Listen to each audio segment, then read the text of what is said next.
This is the 217 Recovery Podcast with Corey Winfield. Just thought common sense, like, hey, let's save the state some money. Yeah, that's common sense with that stuff doesn't work. No, it doesn't. I'm not the smartest guy in the world, but I can see that isn't going to work. August 11th, 2020.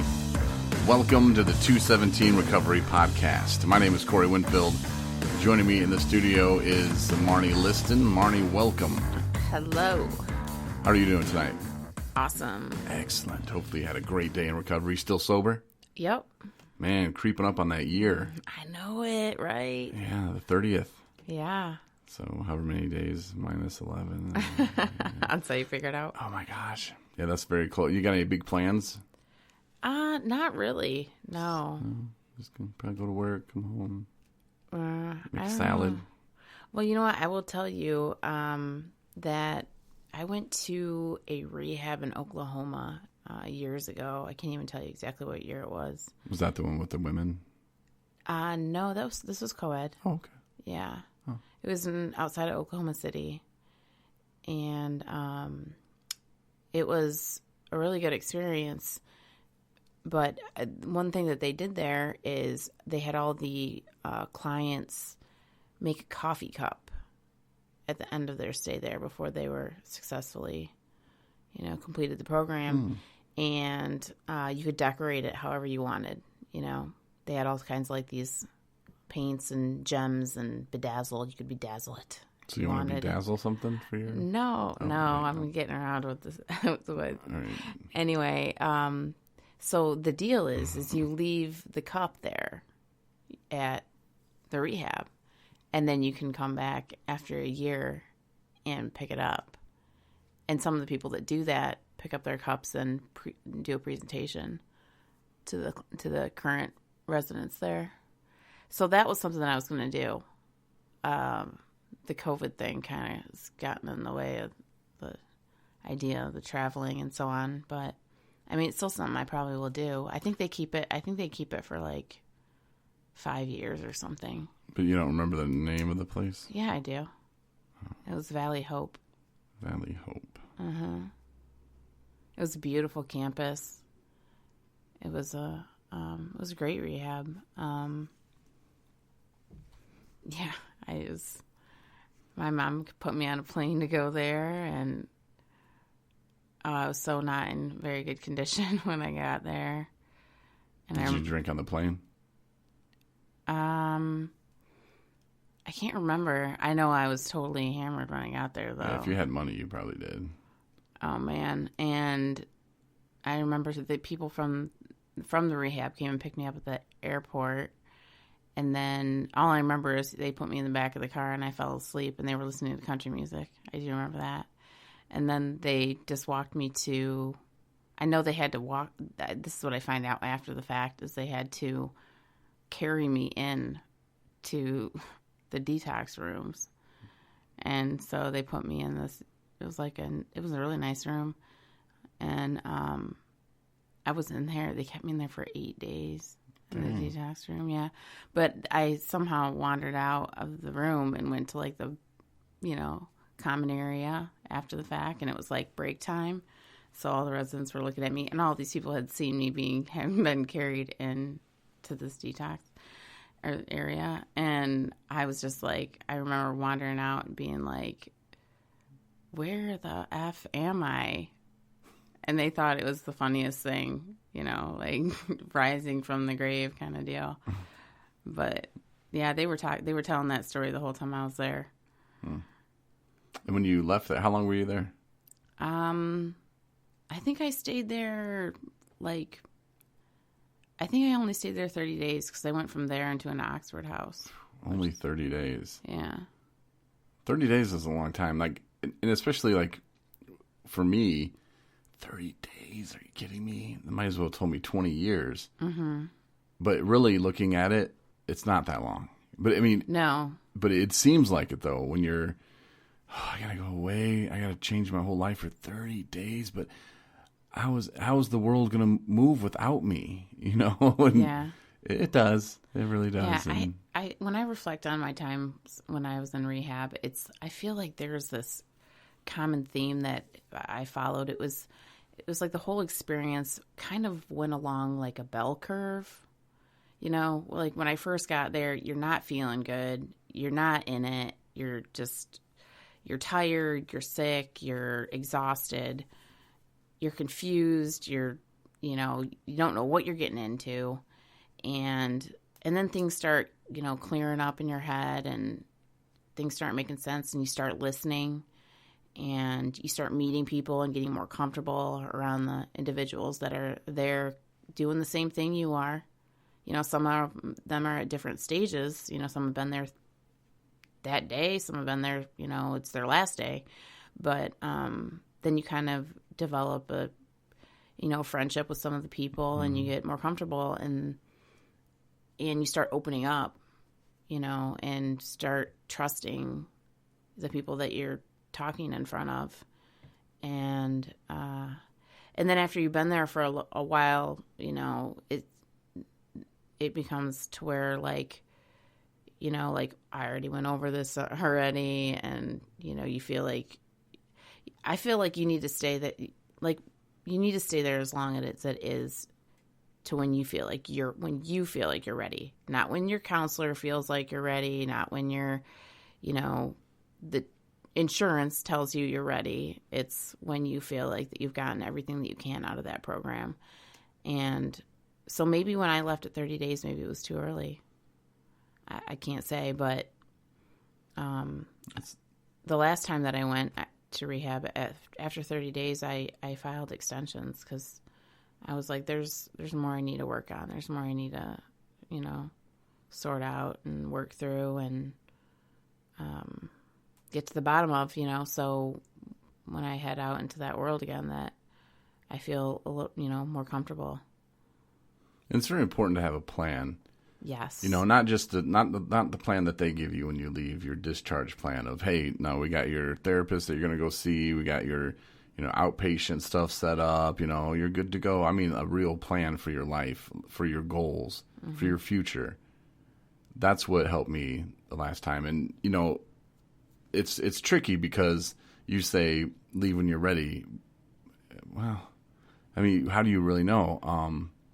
I thought I was ready at 28 days in this other one, but I always had really good excuses of leaving rehabs too, which I've mentioned many times. But when I was forced to stay, supposed to be 90 days, and I left after 60, but I was so ready to go after probably 40 days, it was, I had my plan down. I was going to get out. I was going to start a podcast. I was going to start a company that was going to help people in early recovery.